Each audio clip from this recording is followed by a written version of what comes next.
Hello everybody, welcome back to my channel. In this short video, I will tell you that how you can easily update WhatsApp application to the latest version in 2024 on both your iPhone and Android. That's quite simple, interesting and easy. So let's get started without wasting a single second.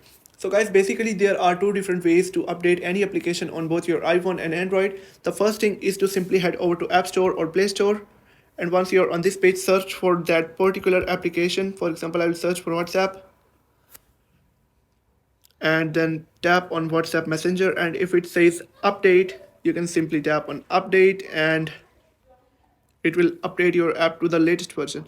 But there is a situation or a case when it says up open and your WhatsApp is technically updated to the latest version but you don't have access to the latest version. So in that case you can do one thing. You can go to settings, then tap on general and then iPhone storage, and once you're on this page you can tap on WhatsApp and tap on offload, and you will simply have to offload the app and reinstall it. Basically it will force update your WhatsApp application and you will be able to get access to all the new features. You will not lose any kind of your WhatsApp data.